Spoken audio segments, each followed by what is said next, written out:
Hello everyone, welcome to DSL classes. तो चलिए video start करने से पहले हम आपको एक बहुत इम्पोर्टेंट चीज बता दें अनअकैडमी की तरफ से। अनअकैडमी जो है वो एसेंट स्कॉलरशिप प्रोग्राम लेके आए हैं एक बार फिर। 5 लाख तक के जो स्कॉलरशिप्स जो हैं वो हर महीने दे रहे हैं। This is called all India championship, जिसमें कि 6 क्लास से 12th क्लास तक का कोई भी बच्चा जो है इसमें पार्टिसिपेट कर सकता है। तो नॉट ओनली फॉर यू, आपके घर में कोई और छोटा भाई बहन है या आपके पड़ोस में है कोई या रिलेटिव में है, उनको भी बताइए इस प्रोग्राम के बारे में, क्योंकि 5 लाख तक के स्कॉलरशिप जो है वो बच्चा जीत सकता है। ठीक है, तो इसका क्या नाम है? अनअकैडमी का ये स्कॉलरशिप प्रोग्राम है एसएन।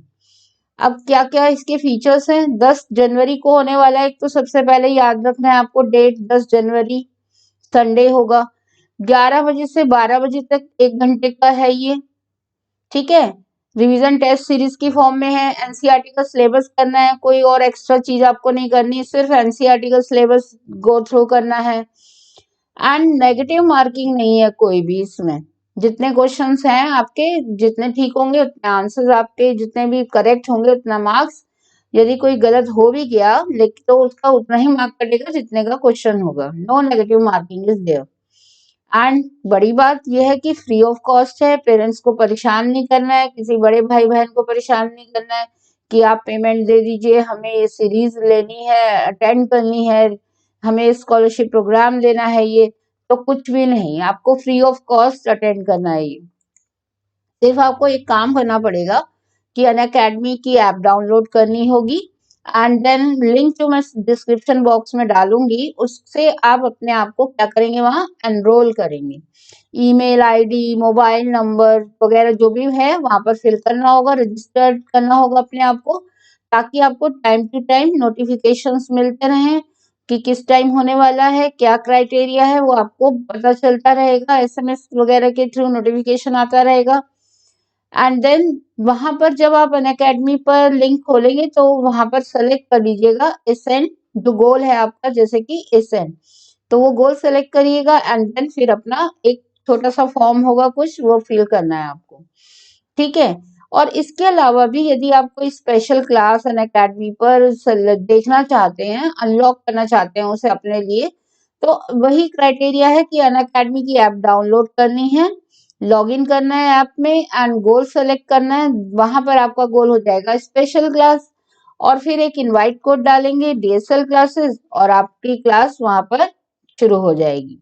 आप देख पाएंगे उसे, क्योंकि लॉक कर दिए गए हैं स्पेशल क्लासेस को, जो कि आप इनवाइट कोड से ही अनलॉक कर सकते हैं। और वो आपका इनवाइट कोड क्या है? DSL classes.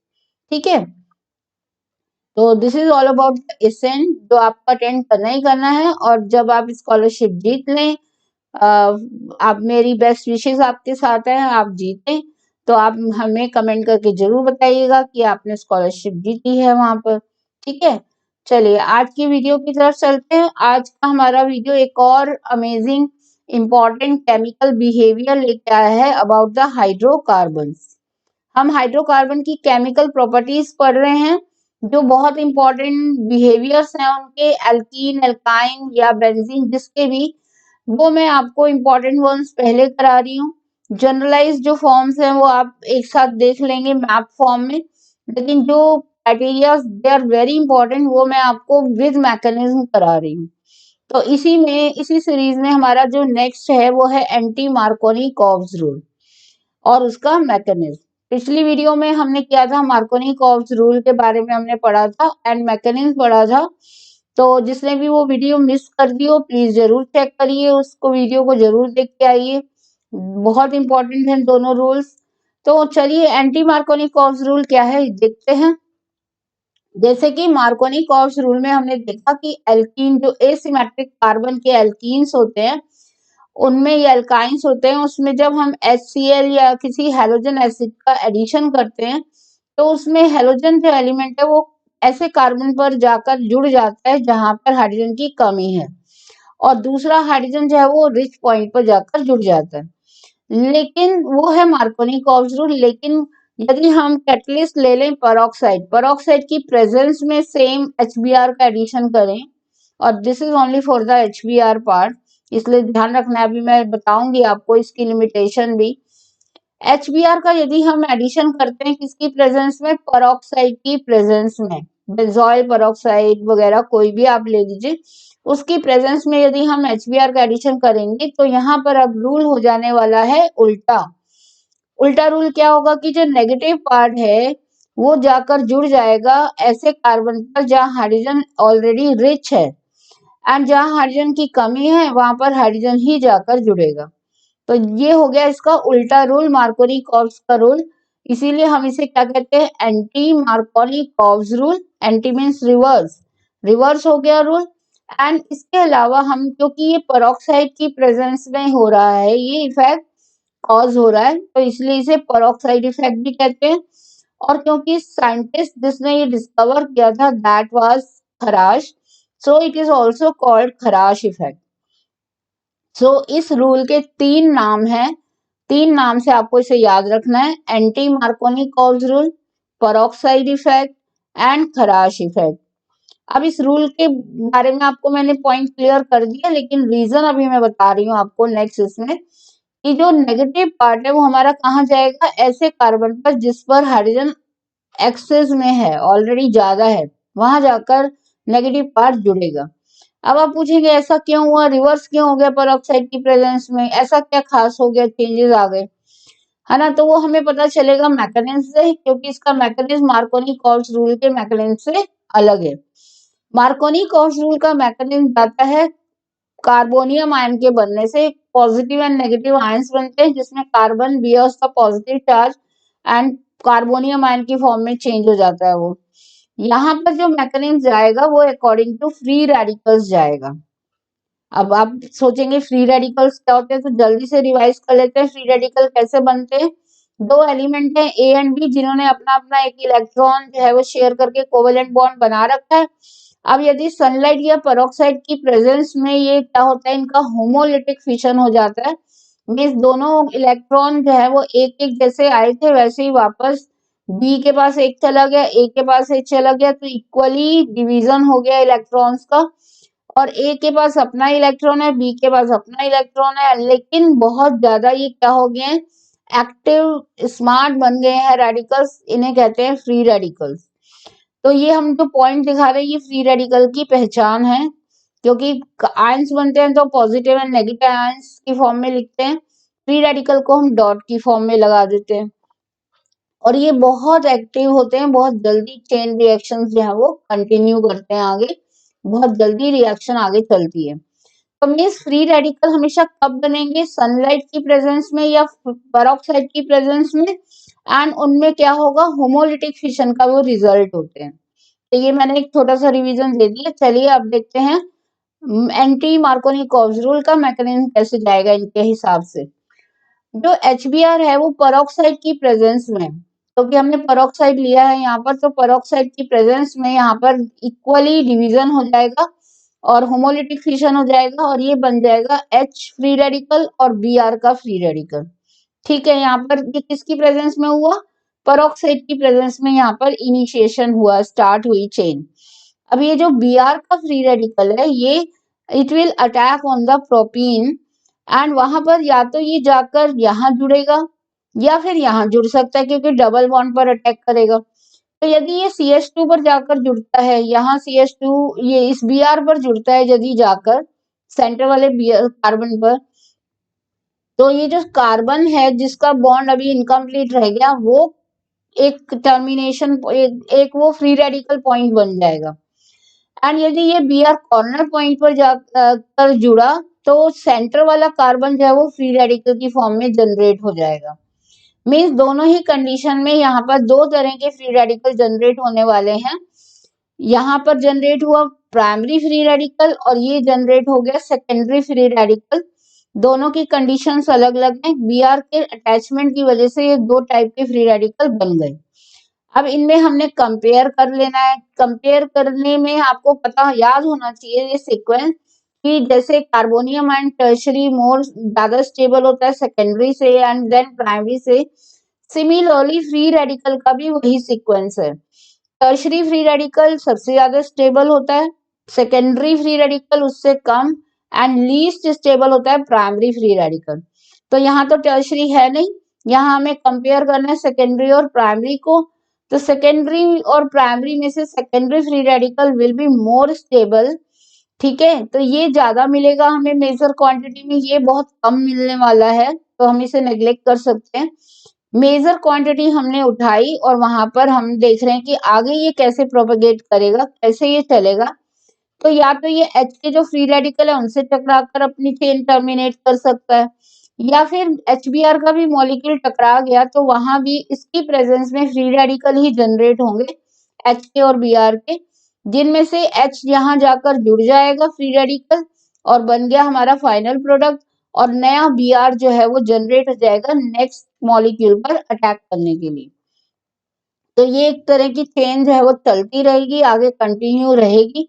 यहाँ टर्मिनेशन, इस मॉलिक्यूल का टर्मिनेशन हो गया, लेकिन पूरे मॉलिक्यूल में ये चेन जो है वो हवा की इसकी तरह फैल जाती है। जैसे ब्लास्ट होता है, क्रैकिंग होती है, तो एक चिंगारी से ही पूरा क्रैकर जल जाता है। सेम ऐसे यहाँ एक मॉलिक्यूल यदि बनना शुरू हुआ फ्री रेडिकल का, तो वो मल्टीपल ग्रोथ करके पूरे कंपाउंड को, जितना भी आपने लिया है कंपाउंड, उसको बहुत जल्दी जल्दी चेंज करना शुरू कर देता है। तो this is the free radical mechanism for the anti Markovnikov's rule. यहाँ पर आप देख रहे हैं Br कहाँ जाकर जुड़ गया है, ऐसी जगह जुड़ा है जहाँ कार्बन पर हाइड्रोजन पहले से ही ज्यादा थी, एक्सेस में थी। तो ये हो गया reverse rule of the Markovnikov, so it is called anti Markovnikov's rule. I think आपको क्लियर हुआ होगा, नहीं क्लियर हुआ तो दोबारा वीडियो को चलाएं, दोबारा रिवाइंड करें, दोबारा देखें, जब तक आपको इसका प्रॉपर मैकेनिज्म समझ ना आ जाए। दो दो तीन तीन बार खुद बनाकर देखें और अच्छे से इसे प्रॉपर याद करें। बहुत इंपॉर्टेंट है Markovnikov and anti Markovnikov's rule. अब हम एक कंडीशन अप्लाई यहाँ पर ध्यान रखने वाली बात है एंटी मार्कोनी कॉज रूल के लिए। जो मार्कोनी कॉज रूल है वो HCl के लिए भी अप्लाई होता है, वो HBr के लिए भी अप्लाई होता है, वो HI के लिए भी है। लेकिन एंटी मार्कोनी कॉज रूल जो है वो सिर्फ HBr के लिए अप्लाई होता है, ये आपको अच्छे से याद रखना है। एंड आप पूछेंगे क्यों, तो अभी हम रीजन डिस्कस करते हैं इसका। पहले आप कंडीशन ध्यान से देख लीजिए। बहुत कम जगह आप रेयरली आप किसी रिएक्शन में देखेंगे, अभी फिलहाल तो 11th-12th में आप कोई रिएक्शन नहीं देखेंगे, हायर क्लास में कहीं आपको ऑब्जर्व करने को मिले तो HCl कहीं कहीं अंडर प्रेशराइज्ड कंडीशन जो है addition anti Markovnikov's rule का दे देता है, लेकिन वहां भी वो मार्क जो ओरिएंटेशन रहता है उसका वो मार्कोनी कॉज रूल का ही रहता है ओरिएंटेशन, मतलब जो मैकेनिज्म होता है वो मार्कोनी का ही चल रहा होता है, लेकिन प्रेशर के अंडर में वो रिवर्स दे देता है एडिशन, लेकिन very very very rare condition. तो आप इसे अभी भूल ही जाएं कि HCl की आपको कोई रिएक्शन ऐसी याद रखनी है। HF और HI तो बिल्कुल ही नहीं देते, ये हमने कभी कहीं ऑब्जर्व नहीं करेंगे आप कि HF और HI जो है वो एंटी मार्कोनी कॉज रूल दे रहे हैं। अब यहाँ आता है रीजन कि HBr ही क्यों दे पा रहा है, HCl HF HI क्यों नहीं दे रही ये रूल या ये इफेक्ट। क्योंकि HF का बॉन्ड सबसे ज्यादा स्टेबल बॉन्ड है, that needs much more dissociation enthalpy जो हम प्रोवाइड नहीं कर पाते हैं, तो ये यहाँ पर फ्री रेडिकल की फॉर्म में चेंज ही नहीं हो पाता, ये बॉन्ड टूट ही नहीं पाता। देन हम आते हैं HCl पर कि HCl का भी काफी स्टेबल बॉन्ड है, बहुत स्टेबल है HBr के कंपैरेटिवली, इसलिए वो भी नहीं देता नॉर्मल कंडीशन में, लेकिन कहीं एक्सेप्शनल केस में आप ऑब्जर्व करें तो हायर क्लास में कहीं देखेंगे, अदरवाइज अभी आप भूल ही जाइए कि ये सब देते हैं।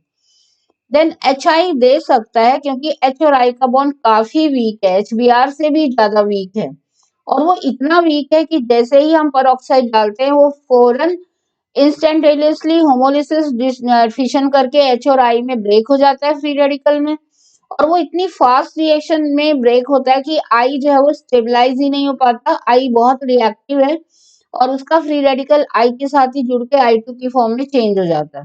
मतलब ये इतनी फास्ट होती है कि आपको I का फ्री रेडिकल मिलेगा ही नहीं, अवेलेबल ही नहीं होगा, दैट इज नॉट स्टेबल, ये इतना ज्यादा रिएक्टिव है। तो दोनों ही केसेस में HBr ही एवरेज पॉइंट पर है, जहां पर हमें Br के फ्री रेडिकल मिलेंगे भी और वो अटैकिंग रिएजेंट की तरह काम भी करते हैं, स्टेबलाइज भी होते हैं। तो ना आपको HF में अप्लाई करना है, ना इसे HCl में, मैं एक बार फिर कह रही हूँ, ना आपको इसे HI में अप्लाई करना है। इनके रीजंस याद रखने हैं कि क्यों नहीं दे पा रहे हैं ये, क्योंकि HI से जो I का फ्री रेडिकल बनेगा वो बहुत ज्यादा एक्टिव होता है और फौरन I2 में कंबाइन होकर चेंज हो जाता है, ठीक है। और HF और HCl में तो बॉन्ड टूट ही नहीं पाता है, डिसोसिएशन ही नहीं होता फ्री रेडिकल की फॉर्म में, इसलिए ये स्टेबिलिटी है उनके बॉन्ड में, इसलिए नहीं मिल रहा है। तो बचा क्या, सिर्फ HBr जो ऑन एन एवरेज डिसोसिएट भी हो जाता है फ्री रेडिकल की फॉर्म में, और Br के फ्री रेडिकल इतने स्टेबल भी होते हैं कि वो अटैकिंग रिएजेंट की फॉर्म में तैयार हो जाते हैं अटैक करने के लिए, ठीक है। तो ये आपका एक रीजनिंग पार्ट है, बहुत इंपॉर्टेंट, जो यहाँ से रीजनिंग क्वेश्चन आ सकता है एंटी मार्कोनिकॉव्स रूल से। और बाकी मैकेनिज्म तो मैंने आपको बता ही दिया कैसे होगा, मैकेनिज्म आएगा तो आप मैकेनिज्म लिखेंगे ये, और रूल आता है तो rule, and complete the reaction आती है पेरोक्साइड की फैक्ट में तो कंप्लीट द रिएक्शन कर देंगे। तो अभी जब कुछ रिएक्शंस कंप्लीट हो जाएंगी देन मैं आपको पेपर का पैटर्न भी बताऊंगी कि होम एग्जामिनेशन हो या बोर्ड एग्जामिनेशन हो, ऑर्गेनिक में क्वेश्चन किस टाइप के आते हैं वो मैं आपको डिस्कस एक बार कर चुकी हूँ, एक बार और कर लूंगी 11th क्लास के लिए स्पेशली। तो नेक्स्ट वीडियो में मिलते हैं फिर एक और अमेजिंग अच्छी नेम रिएक्शंस एंड अच्छी प्रॉपर्टीज के साथ, केमिकल प्रॉपर्टी के साथ। Till then bye everyone.